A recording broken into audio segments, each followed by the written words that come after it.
Just when the sailors thought that the worst was behind them, the Southern Ocean still packs a punch on this final little push up to the finish line in Melbourne that will conclude leg 3. There's some unbelievable battles happening out on the race course. We're going to be bringing you interviews with the teams who are right in the thick of it. Plus, at the end of the show, we're going to be talking to our race expert, Sam Matson. If you've got any questions, anything that needs answers, put them in the comments below and we will do our best to provide you with all the information that we have here in Volvo Race Headquarters. So before we dive into the teams, let's have a look at the tracker and see how it is that the race is unfolding right now out in the Southern Ocean.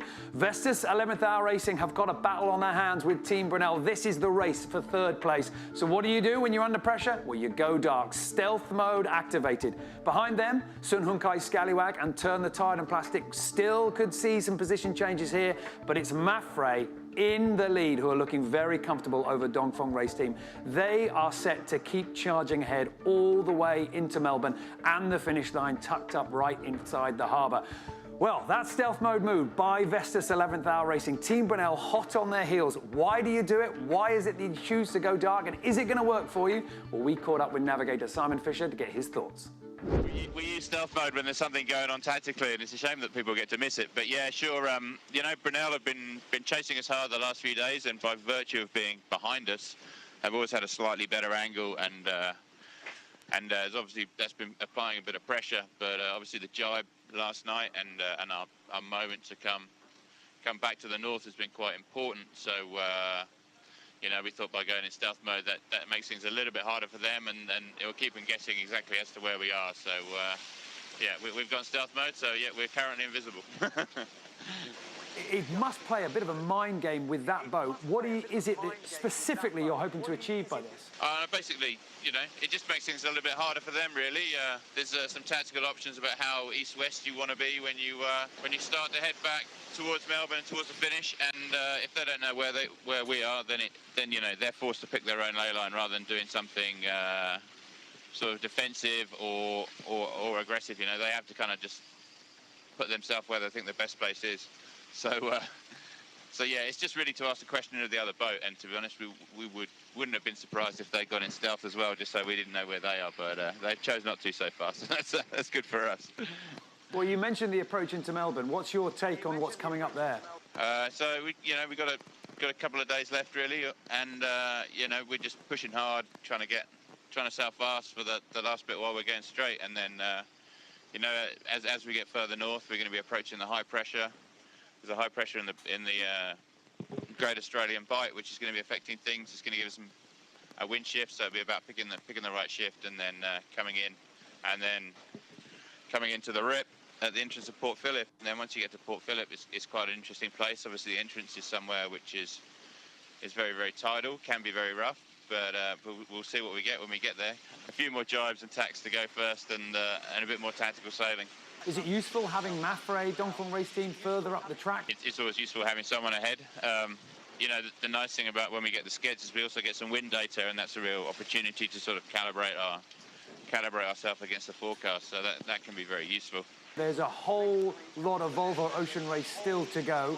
How are you guys feeling about your performance so far? Our goal is always to try and be on the podium, and we're going to certainly keep fighting for that for this leg, and then. Yeah, I know. I think we've been very happy where we're going. We're learning all the time. We're always improving. I think our performance is improving, and we're getting more out of the boat all the time.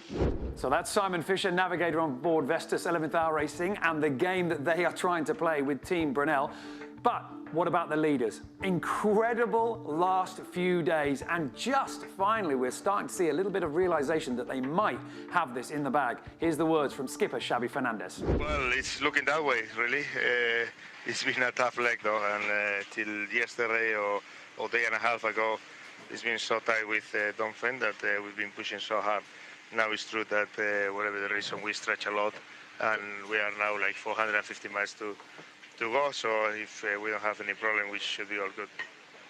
And can you just describe to us the feeling that you had when you were chasing down Dongfeng? A lot of people saying that it was follow my leader, but you guys looked like you were ready to pounce as soon as the Chinese-French team slipped up. Yeah, absolutely. I think one of the things we have done the best in this leg, obviously, apart of pass them in that critical moment, was to always keep it tight, and sometimes to keep it tight, you just have to follow the leader. because he's obviously going from the first way. So you don't need to do any crazy thing and lose 20 miles and then there's no way back. So I think we have fight very, very hard to keep it always close, all the options open, and then of course every jibe, every new system, every new weather is an opportunity for the guy behind, and we took it.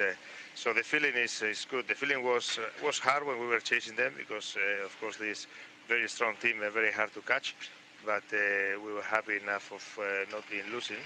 And then again, once we passed them, the feeling is unbelievable. And right now, you know, finger crossed, should be all good from here to the finish line. Fairly safe to say that a team like Dongfeng Race Team demands the very best from any competitor in order to beat them. Yeah, absolutely, and we know that, and that's why even when they went to stealth mode, you know, you always worry, and you don't really know where they're going to appear. It's a very fast boat. It's very well known from everyone, and they're a very good bunch of sailors. So they have demanded a lot from us, and that's why I'm so happy. We've been always fighting hard to keep it close, which was a priority, and then take the opportunities, as I said before. Well, Xabi, we know that a lot can happen in only a few miles, so the race is still on. We'll let you get back to it. Good luck. Thank you very much. Relief for Xabi Fernandez to now have the Chinese-French team behind him and a few miles in the bag. This could be their leg here all the way to Melbourne. But don't hold your breath because there's still an awful lot of breeze battling the fleet right now. And to see just how tough the conditions are right now, here is some incredible footage coming in from Axel Nobel and Dongfeng Race Team.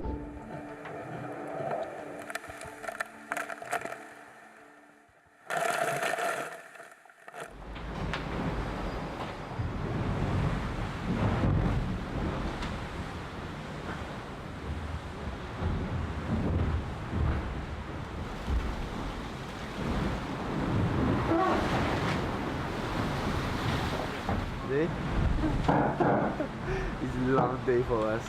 Every watch is very long for us. Because we are into the pressure and up to 30 knots, we need to stand by 2 hours. And last watch we have something that driving, so we slept very nice. And this watch is still standby, but maybe we can sleep around 1 hour more. We are not driving now, and we don't have to sleep. But yes, very soon we go to Melbourne, so a little bit exciting, but a bit tired, yes.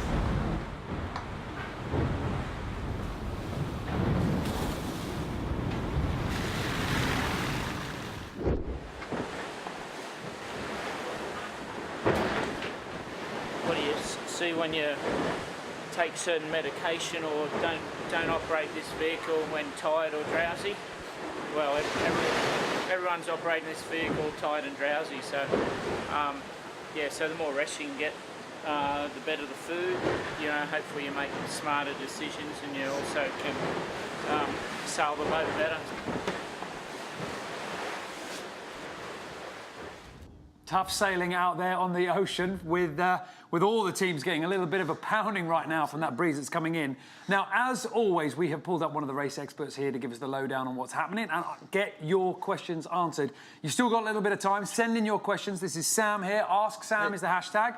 Get them sent in. First of all, I mean, we did expect a little bit of breeze to come in on this late stage, but, I mean, it's hard work right to the finish here. Yeah, absolutely. It's been relentless for the fleet from the beginning, ultimately. A little bit lighter breeze now up in the north that we're starting to see Mapfre and Dongfeng get into.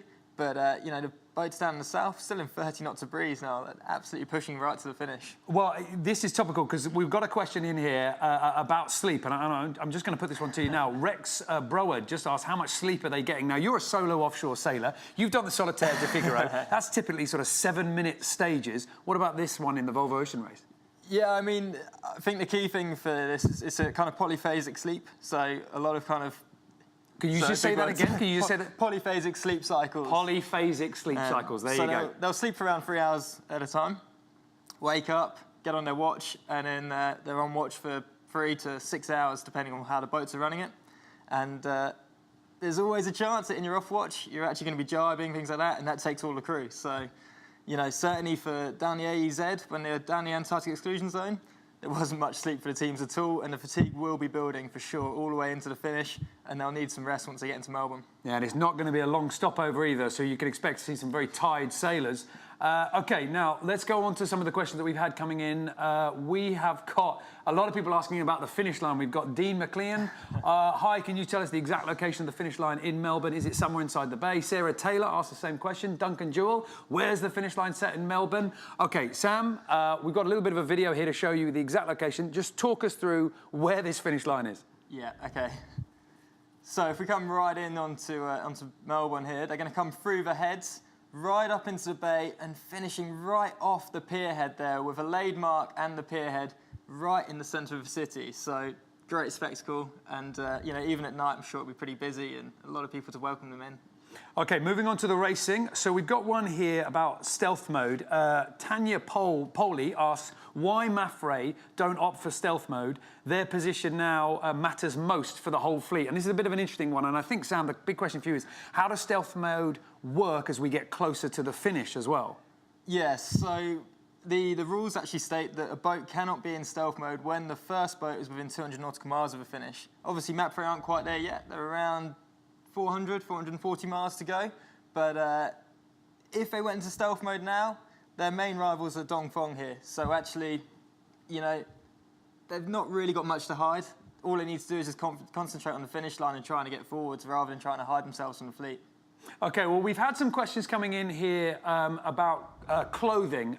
Len Bose asks, I would like to see the different layers of clothing these crews are wearing on this leg. And also puts this, it would be interesting to watch them get ready for a jibe, then get placed on hold for a while, watching their facial expressions and hearing their comments. That would be interesting. It would be a very cruel thing for us to try and set up. But what we can show you, take a little look at this. This is one of the pictures coming off the boat. This is taken from our onboard reporter. It doesn't show you all the layers, but Sam, there's some one or two things that's keen to point out. I mean, it doesn't show you all the layers because it's that cold out there. No one's stripping down into their thermals, that's for sure. But lots and lots of layers and very little flesh exposed. The air temperature down there is around 5 degrees, wind chill on top of that, so it's about trying to keep yourself fully covered at all times. And then, of course, over the top of that, all your safety gear. You've got your life jacket, your harness lines, and your locator beacons packed within that as well. OK, moving on then. Let's come back to the positions that we're seeing at the moment on the water. So we've got Christian Hasman has asked, I see Brunel Sailing closing in on Dongfeng race team. How will that develop? I mean, I think the bigger question as well is what kind of position changes can we expect now that we're getting into the closing stages? Really, really difficult to say at the moment. Brunel are in more breeze, like we said before. There's less wind up in the north. There's a high pressure system there. But as well, that means that Brunel will be sailing into that. So actually, really difficult to see how that's going to affect Brunel. They're much further out to the east where the more breeze is. And we'll have to see over the next 24 hours how they actually kind of pop out in and around Dongfeng. OK, well, just staying with the tracker on the screen at the moment and what's happening out there on the racecourse, because we also had a question from David Namini, I think, Namini. Tidal streams in the Bass Strait respect it to arrival times. Who is advantaged and by how much? So what kind of current could we be seeing? Will it make a difference? The current models we've ran doesn't look too bad at the moment. OK. And from the angles that the fleet are coming in at, they're all looking to come in around kind of Cape Otway. So actually they're all, you know, sort of coming in from the same angle. So if the current's against, then it's against the whole fleet. Ultimately, you know, there will be some hold-ups if the current's against at the heads. And we'll have to see how that pans out with our arrival times. At the moment, the range is between kind of 4 hours, so it's difficult to say what the current's exactly going to be doing. OK. All right, well, let's just go on to... Well, no, actually, this is just current. We've got a graphics department at the moment. This is the virtual eye system here. So this is some of the currents that are out there right now. Obviously, quite a lot for the navigators to think about. Yeah, absolutely. They're going to be looking very, very closely, especially at these gyros in the current here, and if they can make best use of trying to get around the right side of the gyro and actually make use of a bit of positive current with. I mean, just when you thought it was easy for these navigators, they've got an awful lot on. OK, another question that we've got coming in. Edward Warren asks, where can we find out which onboard reporter is onboard each boat? Well, the crucial thing is actually that changes each leg. I mean, we've got a couple of photos here just to show you if you're not too sure. So on each boat, there is an embedded onboard reporter. They eat, sleep with the crew, but crucially, when the boat comes into port, they may move from a different boat, get all the different perspectives. Also, a lot of you have been asking about the drones. If we just go to the next photo here, so they have got some drones to use, and that's how we're getting some incredible aerial shots. And you've been asking about how it is that they can launch the drones and safely land them. We talked a little bit about this yesterday. We do want to interview some of the onboard reporters and let you know just how it is they do what they do. It is a bit of a mystery to us. Okay, moving on then. So the topic of stealth mode. We've got Brian Milne here. There's two questions here. If they're in stealth mode, can competitors still see them on the AIS? And also, Dean Cook asks, how many times can you use stealth mode? Let's go how many times you can use it. So stealth mode is once per leg. Any boat's entitled to it anytime after, or 24 hours after the start, and when the first boat is still outside of 200 nautical miles from the finish. So every boat is entitled to use it at least once. And then can they still see them on AIS? Absolutely. Well, AIS, they have to be within range, so that's around 10 nautical miles of the boats, but they will get the position reports in as well every 6 hours and still be able to see the other boats on those position reports. So if you're in stealth mode, you get all the information, and if you, but your competitors, you will be missing from those position reports. Absolutely, all your data's blank. Okay, all right. Question here from Nick Bishop. Are you home for Christmas? Me personally? You personally. You personally. I will be in here for Christmas until the last boat finishes. Absolutely. As will the rest of the team. Okay. So if we can just put the tracker back up. We've got a question here from Marco Bravoic. He asks, how come Turn the Tide on Plastic and Sunhunkai Scallywag are not jibing yet? What do you think their game plan is at the moment? What do we expect? So the high pressure system that ultimately Mapfre and Dongfeng jibed on earlier today, that's actually starting to track east. So the idea is that Turn the Tide and Scallywag, they need to get a little bit further east to not go into the centre of that high pressure and make sure they got breeze all the way towards Melbourne. So that's what they're looking at. A similar kind of line and angle and strategy to Mapfre and Dongfeng, but obviously coming in a bit later when the high pressure is further in the east. And it's fairly safe to say that the battle between Turn the Tide on Plastic and Sunhunkai Scallywag is far from over. Absolutely, it's going to be right to the end for sure. Okay, moving on then, we've got a question here from Gavin Brown. Gavin Brown asks, this is a bit of a technical question about what's on the boats. Gavin Brown asks, what is the white, and I've got to pronounce this correct, I've got to say this correct, protuberance. I'm very impressed with your knowledge of the English language. I'm sure I've said that wrong. Protuberance, thank you very much, my producer in my ear, at the end of the prow spar on the boats. A knot, an airspeed indicator, an antenna, a parking space. So now we've got a photograph here of the spar at the front, the bow sprit, and what you can see on the edge of it, that white sort of rod that's sort of sticking up. Talk us through what this is for. Okay, this is way more simple than it looks. It's a big piece of batten, a piece of sail batten that sticks out from the front of a bow sprit. And I tell you what, actually we can go over to the next picture because I think we've even got one where it's just a little bit clearer. There we go. Perfect. And the idea of this, when the boats are jibing, if the sheets are run around the outside of the asymmetrical sail, right out on the front there, it's to prevent the sheet from falling underneath the bow. So hopefully it gets caught by that little batten, doesn't go under the bow, and then you don't end up damaging the bottom of your boat or getting the sheet stuck under the bottom of your boat. And it really is just, I mean, I've seen some boats just take a wooden spoon and just gaffer tape that onto the end. It looks like it might be some hidden tool, but actually it's just a thing. It's as simple as that, and but very, very important. The second you're missing that, it can make your jobs really, really difficult in the jibes. Well, I've got to say, Gavin Brown, keen eyes, well done. OK, moving on to the next one then. We've got Brian Parker who sent in this question. Talk to us about a knockdown and how you recover. We've been seeing quite a few videos, indeed, in this show as well, when the footage came in. This is something the sailors get drilled in pretty well. What's the process? Yeah, absolutely. I mean, first of all, the initial part of a knockdown, you're going to lose steerage. That's the most difficult because part. Rudder's out of the water. The rudders are out of the water. So the key thing you've got to do is try and get that boat flat, try and ease the sails. The key sail that's going to be rounding you up all the time during that is the asymmetrical sail, the sail right up the front. Get that eased, get all your sails twisted off, try and get the bow back downwind, and hopefully you should come back upright. Then it's a lot of winding to get the sails back in and back up to full pace. And I guess this is why we're seeing the sailors getting better and better at it. OK, we've got a question now about power. Now, we talked a little bit about this yesterday, but we can get a photo here to show you something. So if we can just put the next photo up on the screen, Tara Law asks, you touched on this a little bit already, but please explain the electrical power generation and the typical amount of draw each boat would require. So a little bit of a technical, I'm not sure we can be too accurate, but there's one thing happening on the back of this boat that we mentioned yesterday. What is it? So the hydro generators, the yellow fluorescent yellow piece right off the back of the boat there, that's producing power just from the water alone as it moves past the boat. It's a bit like a windmill, and that will push a fair bit of power into the boat. The key power, however, is still coming from the alternators in the engine. Okay, well, another topical question then. Lou Hill asks, how much fuel do they carry? That's specific to each boat. Depending on what the boat thinks they might draw, some boats are running, you know, more systems all the time, or kind of higher resolution on their systems, which draws more power.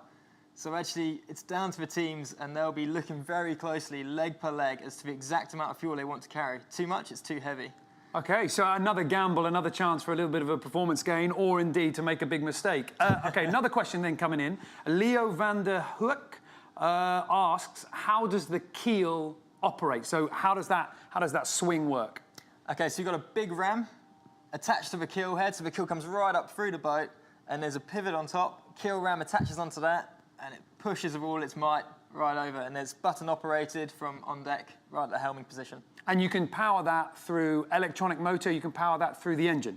Yeah, absolutely. So the engine will allow a faster cant, so when they're doing the inshore maneuvers and things like that. Otherwise, you use electric just to, you know, tweak it when you're sailing along a straight line. Okay, well, we've had some questions coming in about the sails, and we can take a little bit of a look at some of the pictures now of how they're set up. So this is the question from Sinan Ulviar. Sometimes we see the boats with mainsail plus 3 foresails, like we do in that photo there. Do you also have this option in a polar diagram of the boats so that they can compare their performance for ideal speed? Basically, how do the sailors know what the combination that brings about the best performance? Hours and hours and hours of data logging. It's as simple as that. The boats before the race will be going out for 24 hours in a straight line, trying every combination possible and finding that optimum speed for the boat. Once they hit that optimum speed, that's their new polar target for that wind speed and wind angle. And we've got another picture here to show you just another sort of way that they can learn about how to, what works and what doesn't. I mean, essentially, just copy the other boat. Yeah, it's key. When the boats are in sight of each other, they are always watching each other. It's, we hear it all the time back from the boats. They're using each other the entire time to learn off and try different things as well. Okay, well, we are getting very near the conclusion of leg 3. Sam, what is the latest ETA for the leaders, Mafre, at the moment on that finish line? Good question. So at the moment, the leaders are looking at around 14:30 UTC, which is around 1 o'clock, 1:30 in the morning, Melbourne time. A little bit early in the morning, but I'm sure there'll still be people there to see it. And that's going to be tomorrow, so we really are into those final stages? Yeah, absolutely. So tomorrow evening, an early Christmas Day morning. Okay, perfect. Well, there you go. Leg 3 about to wrap up with the Spanish team out in the lead at the moment, but don't rule out some position changes as we close down on the finish line in Melbourne. We will be back tomorrow bringing you the race as it unfolds. Join us then.